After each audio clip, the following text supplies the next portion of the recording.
Bonjour à tous et bienvenue dans l'Écho de Lyon.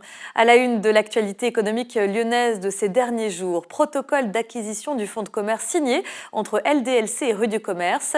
Le groupe lyonnais est entré en négociation exclusive en décembre dernier pour mettre la main sur le pionnier du e-commerce français. LDLC attend désormais l'autorisation de l'autorité de concurrence. L'opération doit être finalisée au plus tard le 30 juin prochain.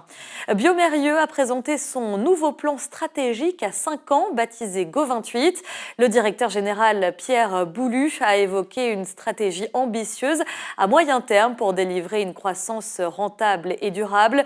L'objectif de bioMérieux est de faire croître de 7% son chiffre d'affaires et d'avoir des dépenses d'investissement annuelles comprises entre 8 et 10% du chiffre d'affaires.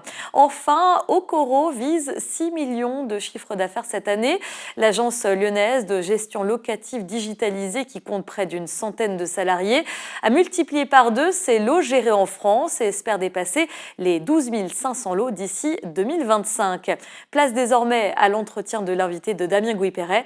Je vous souhaite une excellente journée.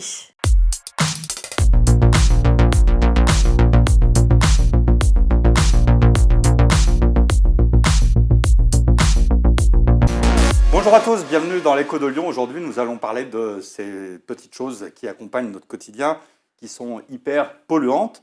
Alors heureusement, depuis quelques années, il y a une prise de conscience de certaines entreprises qui ont décidé de travailler sur ce genre de produits pour qu'on puisse éventuellement les recycler, les réutiliser, éviter de polluer notre planète, et Dieu sait si ça y contribue. Pour en parler aujourd'hui, je reçois le fondateur de e-Recycle, Arnaud Guillaume. e-Recycle, qui justement est spécialiste du reconditionnement. Il va nous expliquer tout ça. Arnaud Guillaume, bonjour. Bonjour. e-Recycle, c'est une entreprise qui est née quand? Et avant d'en arriver à la création de cette entreprise, parce que vous êtes cofondateur de l'entreprise avec Clément Bon-Gibaud, c'est ça? Tout à fait, exactement. Quel était votre parcours avant de créer cette entreprise? Alors, notre parcours, nous, il est très orienté web. C'est-à-dire qu'on était à Ethique, c'est une école sur Paris qui est dédiée aux chefs de projet et au développement web. Et on a créé en tout cas cette activité-là il y a plus de 10 ans, au moment à peu près de nos études, où on a vu qu'il y avait un intérêt particulier sur le côté revaloriser son produit et revendre son produit. Donc soit on passait par le Bon Coin, soit éventuellement on voulait parfois aller beaucoup plus vite, avoir de la sécurité, parce qu'il y a beaucoup aussi d'arnaques sur le Bon Coin, et trouver une solution pour vendre directement à quelqu'un qui pouvait recycler, réemployer en tout cas le produit. Ça se faisait beaucoup en Angleterre, ça a mis un peu plus de temps en France, et on est parti sur ce créneau-là, en tout cas, parce qu'il y avait un vrai intérêt, un vrai engouement, en tout cas une prise de conscience à l'époque, il y a 10 ans, et aujourd'hui ça explose sur le marché, on va dire, du reconditionné. Alors, entre l'idée et la création de l'entreprise, Oui. vous avez apporté des fonds propres, vous êtes allé chercher de l'argent, Alors, des prêts, des cautions, des petits coups de main, des subventions? eh ben, c'est un peu comme Steve Jobs au début, on est vraiment dans le garage et on a fait avec nos fonds propres. C'est-à-dire on avait cette... ce qui est intéressant dans notre métier, c'est que sur le côté recyclage, on avait besoin d'acheter des produits, mais surtout de faire connaître notre site internet. Ça, c'était notre métier, c'était notre domaine. On sortait d'école, on avait cette capacité à rayonner en tout cas sur internet. Donc on a eu directement les premiers clients et on a utilisé nos fonds propres pour permettre en tout cas de développer l'entreprise. Alors, rappelez-nous le concept dans la globalité, c'est-à-dire entre le produit du début et ce que vous faites aujourd'hui. Oui, alors c'est vrai qu'au début, on rachetait les produits et on envoyait ces produits-là à une association du groupe Emmaüs, qui nous recyclait les produits, c'est-à-dire qu'ils vont réutiliser, réparer et réemployer, reconditionner en fait les produits pour permettre de leur offrir une seconde vie, et on revendait ensuite ces produits-là. Aujourd'hui, nous, on maîtrise sur le territoire lyonnais toute la chaîne de A à Z, du sourcing, donc de l'achat, jusqu'à la vente, et en faisant toute la partie test, reconditionnement, réparation. Donc on ne fait plus appel à des partenaires externes, on a vraiment toute la valeur de réparation, de reconditionnement qui est au sein de notre entreprise. Et alors, vous récupérez tout type d'appareils électroniques, lesquels? Alors, principalement, on va dire les smartphones, à 80% du temps, mais on a aussi les tablettes, iPad, Samsung, etc. On a aussi la partie MacBook, qui est encore très important et qui a une bonne valeur résiduelle quelques années après. C'est-à-dire que quand vous achetez un MacBook, il fonctionne encore très bien 5 ans après. C'est vraiment du matériel assez important qui dure dans le temps. Et également, on fait les consoles de jeux vidéo. Ça peut être PlayStation, Xbox, etc. Voilà, on a quatre thématiques, vraiment 4 catégories sur lesquelles on va on va pouvoir redonner une nouvelle vie en tout cas à ces produits. Est-ce que vous avez, c'est peut-être une question piège, mais un ordre d'idée du nombre de smartphones ou de tablettes qui dorment dans les tiroirs chez les Français? Alors aujourd'hui, il y a 5 ans, on en parlait de 100 000. Il y a une nouvelle étude qui indique 134 millions. 134 millions de téléphones et de produits électroniques qui restent Ce sont dans des les chiffres tiroirs. français, ça. C'est des chiffres français. D'accord. Ce Donc qui est c'est assez effrayant important. au niveau mondial. Alors on n'en parle même pas au niveau mondial parce qu'effectivement c'est un impact considérable sur l'écologie. On sait que déjà le numérique était un des premiers facteurs d'empreinte carbone. Donc il faut se dire qu'effectivement on a la possibilité de réutiliser ces produits-là pour une utilisation parce que chacun a des utilisations différentes. Il y en a, ils ont besoin de forfait 5G, d'autres, juste un appel suffit. Donc déjà l'utilisation peut être redonnée, le côté réemploi est important. Et aussi le déchet et l'impact, c'est les matières premières qui sont associées à un téléphone, c'est juste considérable.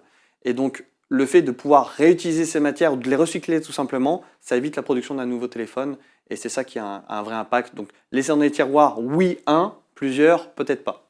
Alors si moi j'ai un iPhone qui dort dans mon tiroir, qui est un vieil iPhone qui a 10 ans, Oui. je fais comment aujourd'hui pour me connecter avec vous et ça se passe comment? Alors comment ça se passe? C'est que vous allez sur notre site internet, e-recycle.com, donc e-recycle.com. À partir de là, on met à disposition en tout cas tout un catalogue. Vous allez chercher sur le moteur de recherche pour savoir si on reprend aujourd'hui ou en tout cas si on valorise votre produit. Si vous le trouvez dans notre catalogue, vous pouvez faire directement une estimation en ligne, immédiate et gratuitement. Ça vous sort un prix, par exemple 100 € pour l'iPhone 8. Et ensuite, vous pouvez procéder au recyclage, au réemploi. C'est-à-dire que on va vous mettre à disposition une étiquette prépayée pour nous envoyer dans nos ateliers le produit. On va le vérifier pour voir s'il est bien conforme à votre déclaratif. Et ensuite, on vous paye sous 2 jours en suivant la méthode de paiement que vous avez sélectionnée. Ça peut être le virement, ça peut être le chèque, ça peut être le PayPal. Enfin voilà, on a vraiment toute cette partie-là pour faciliter l'expérience client et permettre d'avoir cette impulsion et de revendre son produit. Alors, c'est une question de béotia, mais ça peut aller de combien à combien avec mon iPhone? Alors ça peut aller de 5 €. Alors ça dépend de quel type d'iPhone. On a des téléphones, par exemple les iPhone 7, où on reprend très peu, où on valorise très peu. Par contre, on reprend aujourd'hui des iPhone 15 ou des iPhone 14, où on rachète entre 700 et 1000 € le produit. Donc on a un système effectivement d'achat, un peu comme si vous allez chez une enseigne d'occasion, vous allez vendre votre produit pour en tirer un petit peu d'argent. Nous, on est spécialisé, donc on a vraiment un impact déjà écologique. Vous savez où vous allez mettre le produit.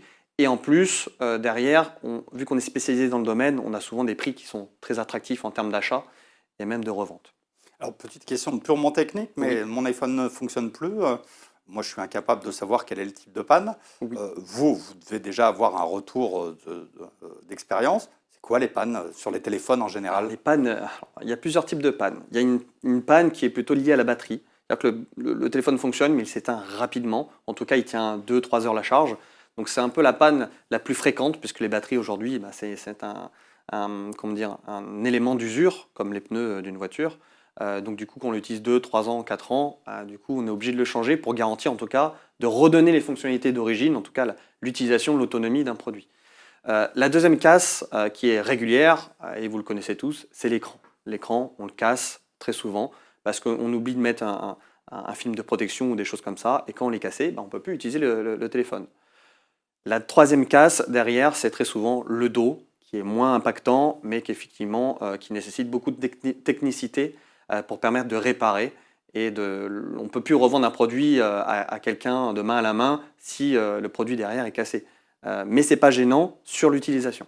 Alors, il y a toute la partie recyclage et puis il y a la partie, vous disiez, récupération. Qu'est-ce que vous faites? Il y a beaucoup de métaux rares dans les téléphones, dans les tablettes, etc. Oui. Qu'est-ce que vous en faites? Est-ce que ça a une rentabilité pour vous? Alors, effectivement, il y a deux points. Si le produit n'est pas fonctionnel, c'est-à-dire que la carte mère peut-être est IHS ou éventuellement on n'arrive pas à le réparer, on va réutiliser le plus possible les éléments, les pièces détachées. Donc on sait que c'est des pièces détachées d'origine, ça va nous permettre en tout cas de réparer un nouveau produit. Donc il y a une vraie logique en tout cas de réutilisation, de réemploi soit du téléphone, s'il n'est pas fonctionnel, des pièces. En revanche, si le produit, on ne peut rien faire ou on l'a démantelé, c'est-à-dire que la carte mère, on sait qu'elle est HS, on va pouvoir recycler ces produits par des partenaires, parce que nous, on n'a pas directement cette technique-là. On va utiliser des partenaires qui sont spécialisés, soit sur la carte mère, soit sur les éléments D3E ou éventuellement sur la batterie, pour permettre d'avoir un vrai recyclage matière et une vraie utilisation par la suite. Eux, ces partenaires vont se focus notamment sur la réutilisation et on va dire l'extraction de métaux rares qui sont présents dans le téléphone. Aujourd'hui, dans un téléphone, vous avez de l'or qui est présent en infime quantité, mais vous avez différents métaux qui sont très rares qui sont présents dans les téléphones. Alors, cette entreprise, vous disiez, elle a 10 ans. Vous êtes combien dans l'entreprise aujourd'hui et quels sont les profils de vos salariés? Alors c'est très intéressant, effectivement, aujourd'hui on est 14. On est 14 personnes et on a autant de personnes dans la production qui va faire cette action de reconditionnement, de vérification, de réparation, que de personnes qui sont sur les fonctions, on va dire, support. Ça peut être le service après-vente, donc le service client, le service commercial, le service communication. Donc il y a un vrai équilibre aujourd'hui entre les parties pour apporter toujours un service spécifique et premium à nos clients. C'est-à-dire que vous avez un problème si vous achetez un téléphone reconditionné, vous n'en aurez pas chez nous puisqu'on va mettre les moyens sur la partie service client, sur le reconditionnement, sur les réparations, sur tout le service après en fait, de fin de vie du produit pour avoir vraiment une logique complète dans l'économie circulaire. Alors, quel est le volume de récupération?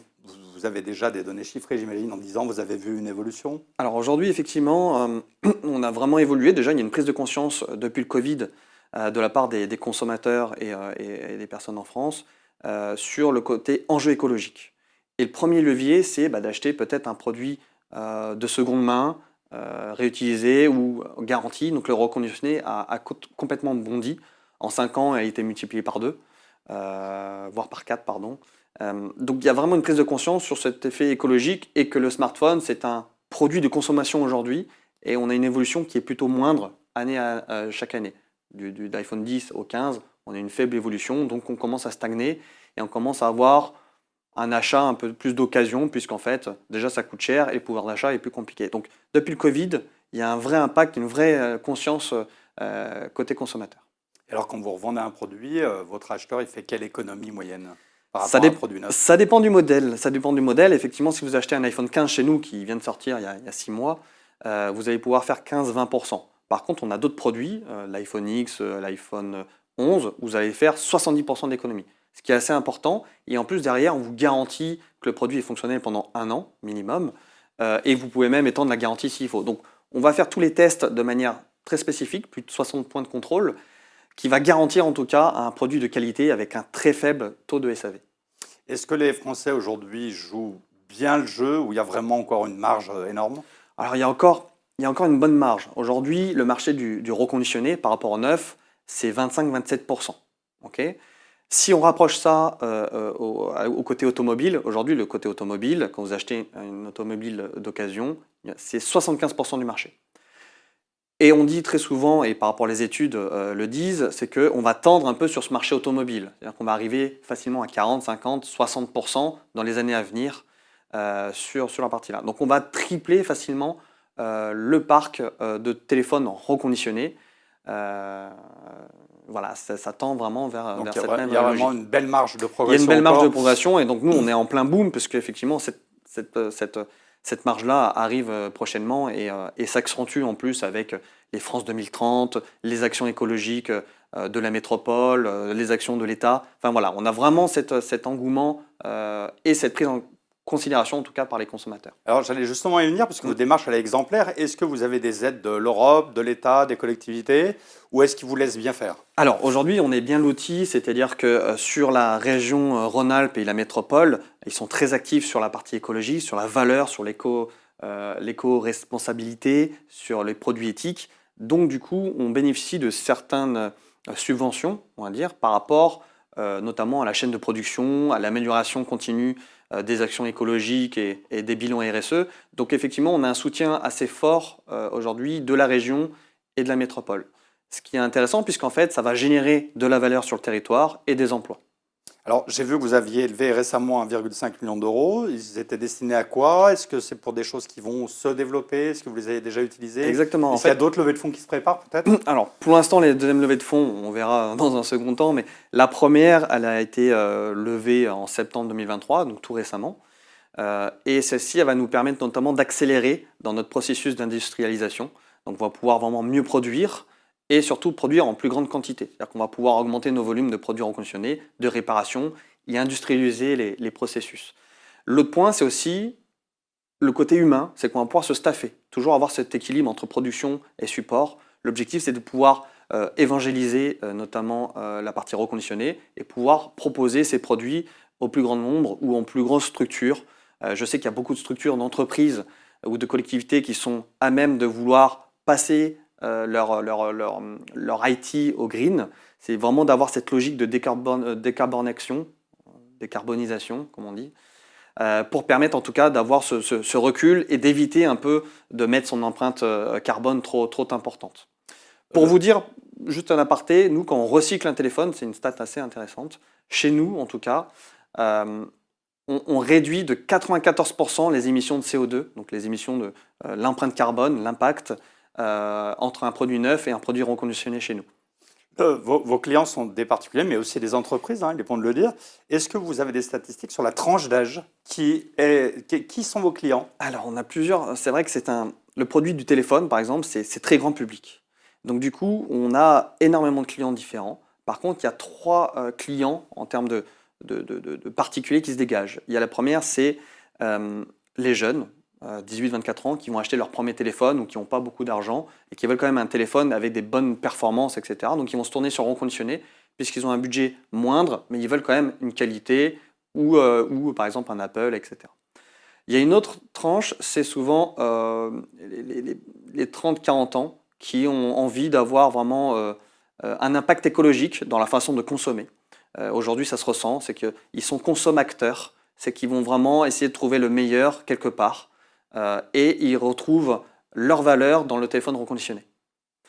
Et la dernière tranche, c'est parfois des budgets aussi un peu moindres, des seniors qui vont vouloir acheter un produit fonctionnel et surtout un produit qui va répondre à leurs caractéristiques. Ils n'ont pas besoin d'acheter le dernier cri, c'est ce qu'ils vont trouver à chaque fois dans les commerces. Ils vont acheter un téléphone d'il y a 5-6 ans pour faire des appels, ça leur suffit, donc ils n'ont pas besoin de mettre forcément le prix puisqu'ils ont une démarche plutôt de caractéristiques et de fonctionnalités. Alors, dans vos projets, est-ce que vous allez élargir votre zone de chalandise? Est-ce que vous allez élargir les produits que vous récupérez? Parce que finalement, vous m'avez évoqué les produits sur quelques produits, mais s'il y a une possibilité d'élargir tout ça? Alors, on a toujours une possibilité d'élargir, mais il y a tellement à faire sur la partie smartphone, tablette et PC qu'on va rester sur ce secteur-là. On a vraiment des choses à faire là-dessus et on a de quoi s'occuper pendant quelques années. L'autre point, effectivement, c'est on est aujourd'hui en rayonne en France. On veut garder ce côté français puisqu'on source en France et on revend en France. Donc, on a vraiment cette logique d'économie circulaire. En revanche, on veut vraiment travailler à sensibiliser les entreprises à passer au reconditionné, à devenir, à impulser en tout cas au sein de leurs collaborateurs et même au sein de la société, d'avoir cet impact dans leur bilan RSE et d'acheter plus vert. Et c'est là-dessus qu'on travaille, de rayonner en France, localement, mais aussi en France, sur cette partie B2B, on va dire, business et professionnel. Eh bien, Arnaud Guillaume, merci pour cet éclaircissement. Je vous invite à aller sur le site, évidemment. Alors, je ne sais pas si on dit e-recycle ou e-recycle. C'est à vous de choisir, on peut dire soit e-recycle, soit e-recycle. Voilà, alors le site en tout cas c'est e.recycle.com, donc i-recycle.com. Et si vous voulez rentrer en contact avec l'émission, vous m'adressez un mail à dgp@lianmac.com. Merci, bonne journée. Merci, au plaisir.